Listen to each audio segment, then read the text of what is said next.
it's that time again this week where I talk with the host of Make It Make Sense with Grant Herms. Welcome to Grant Herms. Always good to be here, Ryan. Thank you. And of course, if you don't know me, I'm Ryan Welton with Oklahoma Memo, your daily news, your daily local news recap. It comes in newsletter form to your inbox each and every weekday morning at 7 a.m. You can sign up at oklahomamemo.com. And the reason why I talked to Grant, besides catching up on everything that's happening in Washington, he provides via himself and his guests a lot of great perspective about the things that are happening in Washington, and more important, why they are important to us in Oklahoma. And there are a handful of things this week. This is our third time doing this, and we've been shut down the entire time. Breaking news, we're still shut down, and Wait. the effects are starting to be felt. So I thought maybe we would start there, because one of the things that you have focused on with a video that I believe is dropping today is its impact on rural healthcare. And I will tell you, readers of the Oklahoma Memo have kept me apprised of issues with rural healthcare, especially in far eastern Oklahoma. There was a hospital, Grant, in Stilwell that was shuttered a little bit earlier this year, and it's left people in communities all across the state without the healthcare that they need. Yeah. I mean, this conversation that I had with this professor who studies these things, and he's been doing this for quite a long time, is basically at his wit's end about what's going to happen starting November 1st with the shutdown. Because, as just a quick refresher, ostensibly what's happening here is the Democrats, being in the minority, only have so much leverage. And they're using that leverage right now to say they want to get these tax credits and subsidies for the Affordable Care Act and some Medicaid subsidies replaced that were stripped out earlier this year in the Republican Big Beautiful Bill. Those tax credits expire on November 1st, and that is going to hit a lot of these rural hospitals, especially in states like Oklahoma that depend a lot on Medicaid and Affordable Care expansions. I think Oklahoma was, number 5 on the list of 50 states that took the biggest expansions for these things, which means it's a good thing more people have health coverage and are able to go see their doctors without going bankrupt. But those places will also be hit the hardest. And so it's really one of these things where if these hospitals do not get these subsidies, they know that people that they will treat won't come in. And that's a real problem. We want people to go see their doctors when they're hurt or when they're sick or when they need care. A lot of these hospitals will try to stay open, is what he's telling me, and that they'll pull back on their services at best. But you'll get a lot of places like Stilwell in which you're going to, in the way that we talk about this, time will be extended between when you get hurt and when you can see a doctor. And in cases like heart attacks and strokes, in cases like difficult pregnancies, in cases like gunshot wounds or snake bites, which is a very real thing. If you live in eastern Oklahoma, you know the snakes are out there. Those things could be dire and depend on how soon you can see a doctor, and if the closest hospital to you is closed because these subsidies and these tax credits expire and Congress is still closed and they're not going to do anything about it, your life is at risk. There's kind of no other way around that reality of that. And so this shutdown, the longer this stretches on, that is really at risk here. And from a politics standpoint, it sort of feels like at this moment, while Republicans are doing everything they can to make the shutdown feel as painful as possible so that Democrats cave, they also know that this deadline is coming, and they weren't real concerned about it in the first place. They wanted to tackle the healthcare stuff in December, which is an interesting way to look at this. Partly, they want to do those things around the holidays, like I said before, because they want to force members of Congress into making a deal they might not have otherwise made because they don't want to be stuck in Washington for Christmas. But they also were kind of hoping that once those tax credits expire, that a lot of people would just leave their health insurance, and then getting back on your health insurance once things get figured out from Congress is very difficult. And we know a bunch of people don't end up doing that. And that would then shrink the size of Medicaid, which is what Republicans want to do. They don't want to spend so much money on these things they call entitlements. It is, it's a really scary situation if you live in a rural part of the country, places like Northwest Oklahoma, like East Oklahoma, and no one knows what's going to happen here because there just does not seem to be a deal in sight right now. You know, it's Just does kind of not. it's kind of sad because you noted that the politicians, the elected officials see this as entitlement, and we see it as healthcare. It's, Yeah. it's entitlement seems pejorative. It's sort of like, "Ooh, we're giving you a treat." Yeah. And like that change happens around the late 80s, early 90s, Reagan, Bush 1. We call them entitlements because you pay taxes into these things and therefore you are entitled to these government services. Somewhere along the way, that gets changed into calling them entitlements like we're spoiled children. Right. Like we're not, that's not coming out of our paycheck. And that we don't, pay for those services. And even if you are someone who's covered by your employer, generally, people don't want poor people, children, old people to not be able to go see their doctors, and that's what these programs cover.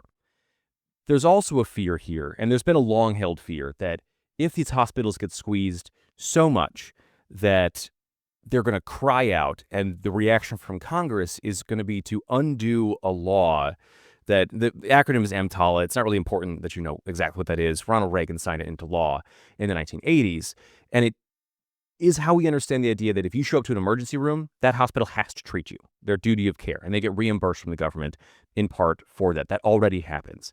But there's a worry that if these hospitals get too squeezed and cry out too much, that Congress could undo EMTALA and undo that duty of care, which means then you'd have people being turned away from hospitals. That fear is a long ways down the road. I want to make that very clear, but it is being talked about in circles of people who look at these things and care about these things and care about the people who use these things. And you should want, I think, a hospital to want to treat someone who shows up at their front door bleeding. I don't, it feels like a basic thing we would like hospitals to do. And I do want to say that most hospitals, when you talk to them about these things, most hospitals, healthcare providers, and doctors also do not want the option to turn someone away. That is just not how they operate and not how they think about their jobs at all. I don't want to be one of those folks who say, "Well, this type of thing, Grant, would never happen," because I believe that we are entering an era where it feels like any of those things are happening. Tulsa just recently got their first level 1 trauma center, so imagine having a gunshot wound, a serious injury, a heart attack or stroke, not having insurance. Well, that wouldn't be the level 1 trauma, a gunshot wound but and then having to go to Oklahoma City if you're in Sallisaw and then not being able to get care. Right. And that's exactly the kind of thing that we're talking about here. And in a lot of those cases too, is your insurance or if you're uninsured, if you got a gunshot wound, you're out in Sallisaw, like they're going to try to fly you in on a helicopter, but you could refuse that because you can't afford that. Medicaid, in some certain circumstances, would pay for that if you had that coverage. The Affordable Care Act would help with some of that subsidies depending on the coverage you have. And so, in those emergency situations we're talking about here, when these rural hospitals get decimated because of the way insurance works, which is a pool system, that's how they stay afloat. Not to mix water metaphors there. Like, if these rural hospitals go away, you are talking about people who are now hours away from life-saving medical care, and a lot of them are going to get driven there. And that is a situation in which a lot of people are going to get hurt often. And it just is one of those things that you think more members of Congress would be upfront about caring about and remedying right away and reaching across the aisle to do that. Because as a reminder, Republicans control the House and the Senate and the White House right now, which is doing a lot of the heavy lifting in these negotiations. And with this president, he's not about that kind of negotiate. He just doesn't like this thing. His mantra is the Trumps get even. That he wrote that in a book in 2000. And this is what he's picturing right now this is him getting even against people that don't like him. But they only need 3 or 4 Democrats in the Senate to get this thing over the line. And if you make rural health care one of those things, I would imagine there are 4 senators in purplish states, in blue states with rural populations that would jump on this. And they're just not making that offer. And the ball is in the Republicans' court right now. That is, as I said to somebody in a comment this week, like the idea of having to bring the negotiation to the table is the price you pay for being in leadership. Leading is the price of the majority, and that's what needs to happen right now, and we just aren't seeing that happening. Love that line. Leading is the price of the majority. You know, the funny thing is that when folks complain and they look at their executive, legislative branches as both being ruled by one party, you really can't blame it on the other side. Yeah, it's really, really hard to say, like, these bad things are happening because of the other person, even though we put you in all the seats of all the power. And the interesting thing, though, is that as we are looking at this shutdown continue, more Republicans are saying they want their members of Congress to stand their ground than Democrats. So it's somewhere around 53% say Republicans want their members to stand their ground, whereas something like 50% of Democrats want their members to compromise. And like we could talk for a long time about the psychological picadillos that make someone vote for one party or the other that would also lead them to believe those things as well. But I don't want to do that here.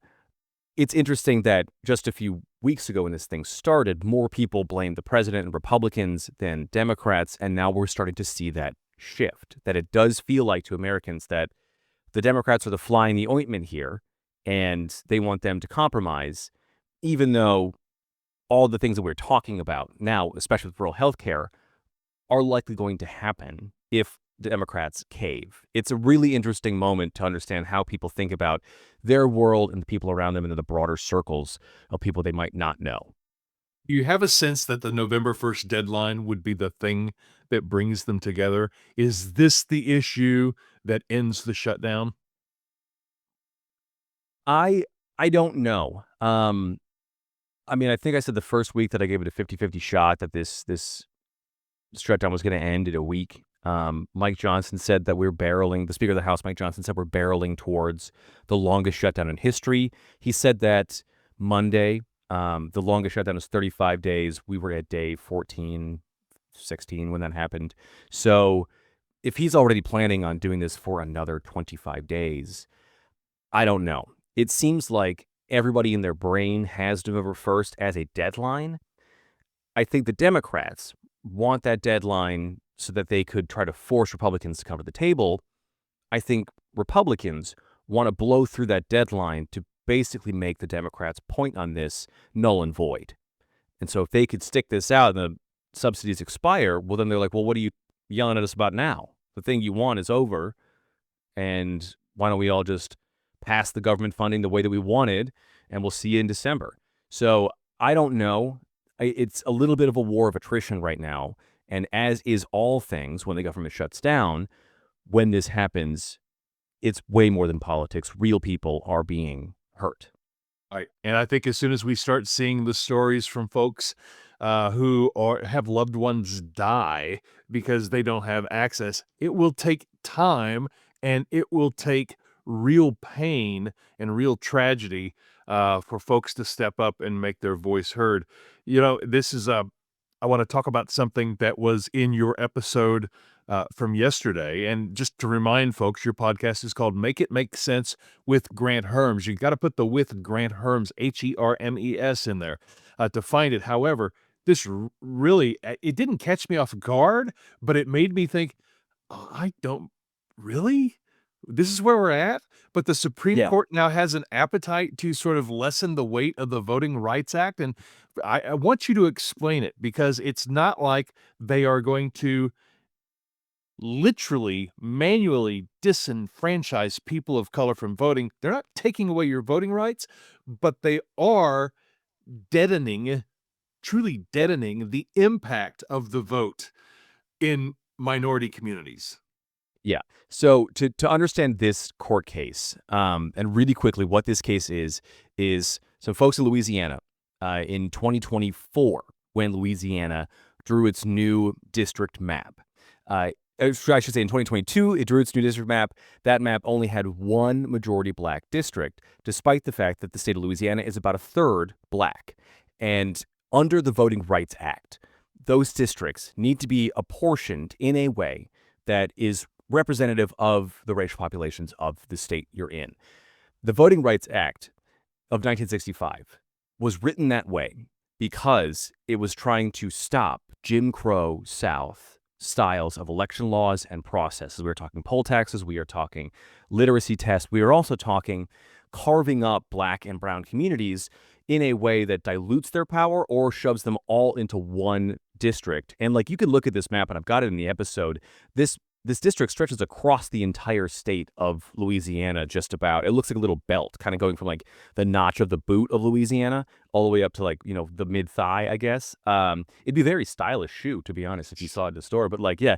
But what happens is, in the Voting Rights Act, that gets sort of diluted as time goes on. There's a couple tests that happen. But what we land at, and what's been law for just about 40 years now, is this test, and it's a really high one because three conditions have to get met. First, is there an election law or process involved in this thing that somebody is suing over?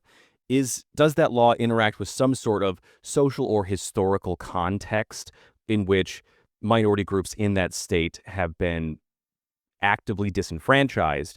And does that mean that their votes are being diluted or entirely canceled out? And that is the stuff that we remember seeing from history textbooks for most of us, about Jim Crow South, about the civil rights era of the United States. And what this case is from Louisiana is that these folks who saw that first map in 2022 and the second one that was more proportional, which was 2 districts that were majority Black, which is then a third of the 6 seats in the Congress that Louisiana has.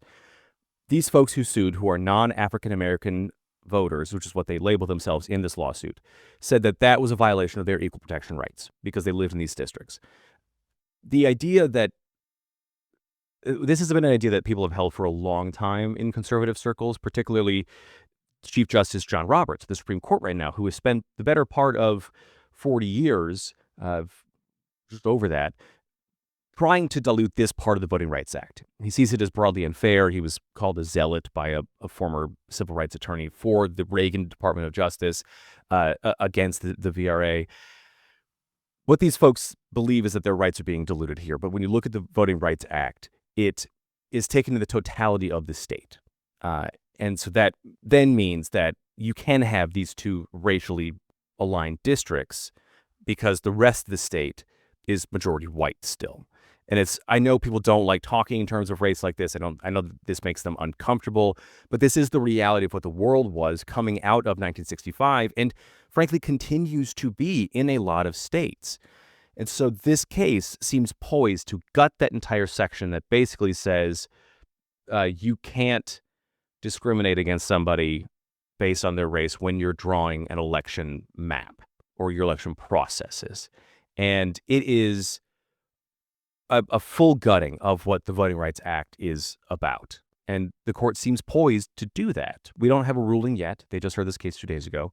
But it is one of the more shocking moments of what this court has been doing when it comes to overturning things that have been pretty settled law for a long time. There's a lot of election law and a lot of cases that have been built on this specific section, which is called Section 2 of the Voting Rights Act, over the last, 45 years, longer, 60 years when you go back to the 60s. So it really is a major change that we could see to our states. The other thing, too, and I think this is the thing that you kind of want to talk about, is it's hard to show or know an impact on minority groups of people in these states when these things would happen. It's just mostly because people who are, people of color, they don't vote as a monolith, so it doesn't work exactly that way. But one way we do know is that because race and party are so closely aligned, you can look at how the House seats would change in the South. And we are talking Florida, the Carolinas, Georgia, Alabama, Mississippi, Tennessee, and Louisiana. I don't think I'm missing anybody there. In the South, Democrats right now have 24 seats. They would lose 12 seats if this Section 2 of the VRA gets gutted. And that would be then on top of all the redistricting we're seeing in Republican states across the country. This idea would trickle into other Republican states across the country. Oklahoma might not really be affected by that almost at all. But what it would mean for the rest of us is that we would march pretty steadily into a world in which Congress is controlled by the Republican Party without really having to do much, because they would just control these seats, because these districts could get drawn in a way in which they would just kind of be the winners no matter what. And I said this in the episode yesterday, that no matter how you vote, no matter who you like or don't like as a politician or a party, that's not a great thing. Because what happens in these districts, and like you can see it in Oklahoma, there are districts that are like this, uh, that when districts become really, really settled and set in how they're going to be voted on, people want to run for office. They want to be senators. They want to be members of Congress. They want to be state senators. In order to do that, you have to out primary the person who's in that seat, which means you generally have to run further to the fringe of your own party. And that means we get more and more extreme people, and those people then get elected to Congress, and then we are being governed by a group of people who quite a few of us didn't have a say in because of the way the lines are drawn, who are the most extreme version of what their party has to offer. And that's a lot.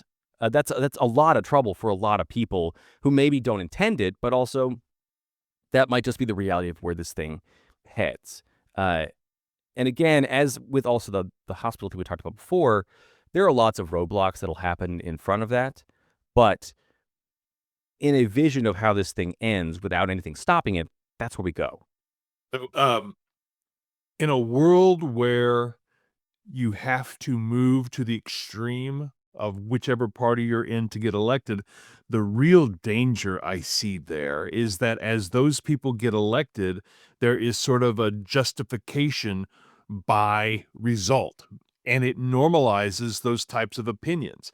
There are people who are espousing and communicating opinions right now politically that are very, very popular, and a lot of people gather to listen to them that they would have come from David Duke 30 years ago. Just saying. Right. Exactly. A No, and th 100%. yeah. It's just it's a big problem, and when you look at the origin of a term that has such a negative connotation like woke, really, it just means an awakening. Do you think that if this happens, as you said, this may take a long time for it to have its intended effect, but do you think that this is an issue that would cause people to, and I say especially people of color, and you think about the movements that we had in the 1960s, and then after shocking tragedies like we had in 2020, is this something that will rally the Democratic base and get them more active? Or are people going to raise a fuss over this? I don't know. Let's take the 2024 election, and the big line from Democrats was that democracy was at stake. Americans generally think our democracy is moderately strong, um, and they don't like the "it could happen here" idea. And so we tend to think that our institutions are stable-ish, stable enough, and that's good enough for most people. And they're more concerned about the economy, their healthcare, their schools, their jobs. And this idea that voting rights might get altered dramatically just isn't a thing that most people, I think, are going to care about a ton until they maybe go through a couple election cycles. We're talking maybe 6 years straight of a losing candidate that feels like they cannot do anything about it, or their lines get redrawn, let's say, next year, just before the midterms, or they get drawn, before the 2028 election, and all of a sudden they realize that they're not in a place anymore where their voice is getting heard in the way that it once was. Even though, yes, one vote is one vote, but that's not how elections really work. So I don't know if this is going to be the thing that makes people stand up and say something. It doesn't strike me as that. This idea is maybe a little too abstract for most people. But we'll see when you take these things sort of in an aggregate, in a totality, of how many things are being affected of the things that we thought were stable-ish. Then maybe this is one of those things. I have my doubts because of how people reacted when we said democracy was on the line, Right. in the 2024 election.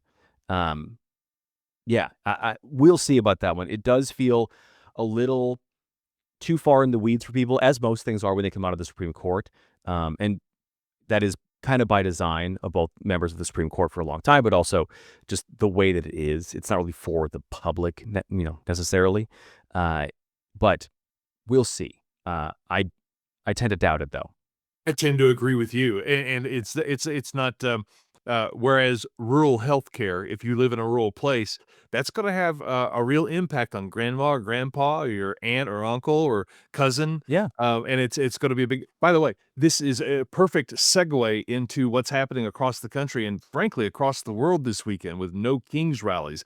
There's been a Yeah. lot of talk and rumor that perhaps President Trump would invoke the Insurrection Act of 1807 this weekend. Do you think is this going to be the biggest of the I'm gonna be off in far rural southeastern Oklahoma this weekend, so there won't be any No Kings. There may be a No Sasquatch, event down there, but no Kings protest. Is this gonna be a big deal this weekend, these protests? I don't know. I mean, I will say, by the way, Sasquatch is the king of southeastern Oklahoma, so it could still be a No Kings rally. But it these protests are slated to be, from what I understand, to be the largest protest collectively in American history.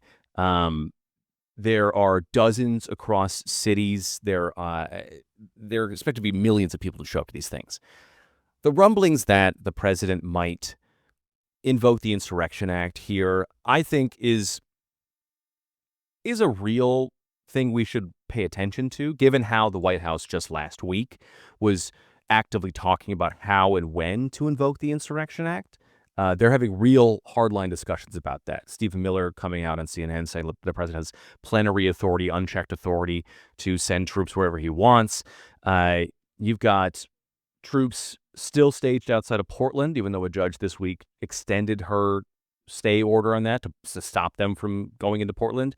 You've got troops still just outside Chicago. Greg Abbott in Texas, who at this point I've got to believe his National Guard is starting to run a little thin. It's being sent everywhere. But he is deploying the National Guard into, I think, Austin specifically, potentially Dallas, but I think it's more Austin. That's kind of the blue dot in Texas. And Houston maybe, but then Houston's far away from Greg Abbott, right, in Austin. But the National Guard's getting deployed there, and he said, we don't want any chaos here. The National Guard is out in Memphis, where in Tennessee they're expected to have quite a large No Kings rally. So what we'll see. We're setting up stages in which, as I've said before in the show, law enforcement experts have repeatedly said that the tactics of federal agents in these areas are escalating these situations, almost by design. And I'm certain that we will see some interactions. Maybe not necessarily violent, but people will get arrested. People will say things. People will get into a scuffle with an officer.